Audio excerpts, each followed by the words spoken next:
গোপালগঞ্জে হামলার ঘটনায় 22 ঘন্টার কারফিউ চলছে। সেখানকার সবশেষ খবর জানাতে সরাসরি যুক্ত হচ্ছেন সহকর্মী আমিরুল ইসলাম।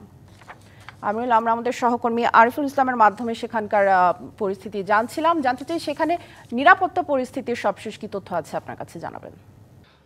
যে গতকাল যে উত্তপ্ত গোপালগঞ্জ এখন বলা যায় অনেকটাই শান্ত এবং এখানটায় একটা শুনশান নীরবতা বিরাজ করছে, বিশেষ করে এই নীরবতা কারফিউকে কেন্দ্র করে। এবং দেখেছি শুধুমাত্র যে নিরাপত্তা যে বলা হয় সে নিরাপত্তা বলায় তৈরি করেছে প্রশাসনের পক্ষ থেকে, এবং এখানটায় বিভিন্ন স্থানে যে আইনশৃঙ্খলা বাহিনীর সদস্য তারা কিন্তু দায়িত্ব পালন করছে, যার কারণে যে এখানটায় শুনশান নিরাপত্তার মাধ্যমে শুধুমাত্র যে প্রয়োজনে যারা আছে শুধুমাত্র তারাই বের হচ্ছেন। আর এই কারফিউর আওতা মুক্ত যেগুলো আছে জরুরি সেবা এবং বলা যায় যে পচনশীল দ্রব্য এবং অতি প্রয়োজন যারা সে তারাই বের হচ্ছেন। এবং এখানটায় যে আস্ত পরীক্ষা সে পরীক্ষা কিন্তু এই কারফিউর জন্য যেমন বন্ধ রয়েছে, অন্য শিক্ষা প্রতিষ্ঠানগুলি বন্ধ রাখা হয়েছে, যার কারণে যে এখানটার যে শুধুমাত্র প্রয়োজনে বেরোচ্ছে মানুষ। এবং এখানটায় একটা বিষয় দেখেছি যেটা হচ্ছে যে স্থানীয়দের মাঝে একটা আতঙ্ক বিরাজ করছে, বিশেষ করে গতকালকে যে ঘটনা, এই ঘটনায় যে মামলা এবং মামলায় যে গ্রেপ্তার, সেই গ্রেপ্তার আতঙ্কে কিন্তু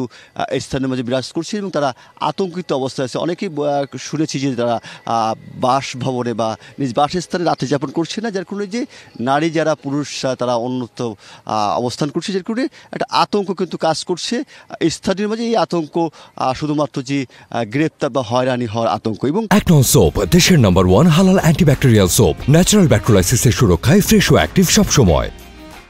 এখানটায় যে অবস্থায় রয়েছেন যে আইনশৃঙ্খলা বাহিনীর সদস্য যারা রয়েছে তারা কিন্তু সেই যে নিরাপত্তা যে বলায়, বিশেষ করে কারফিউ বাস্তবায়নের যে পদক্ষেপ, সেই পদক্ষেপ কিন্তু আইনশৃঙ্খলা বাহিনীর পক্ষ থেকে নেওয়া হচ্ছে।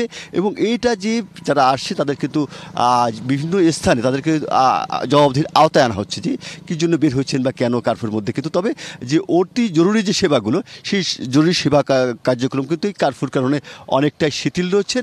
এবং মানুষ কিন্তু দেখেছে এরপরেও কারফিউর মধ্যেও কিন্তু অনেকেই বের হয়েছে। এবং সেই যে হাইওয়েতে রয়েছে এখানটাই যে ট্রাক এবং বাসের যে চলাচল, দূরপাল্লার বাস, সেগুলো চলাচল অনেকটাই কম পরিসরে তবে চলছে।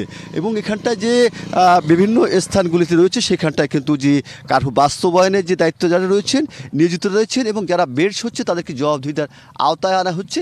এটাই ছিল সর্বশেষ অবস্থা। আমিরুল ইসলাম, ধন্যবাদ আপনাকে। গোপালগঞ্জের সবশেষ পরিস্থিতি জানলাম আপনার মাধ্যমে।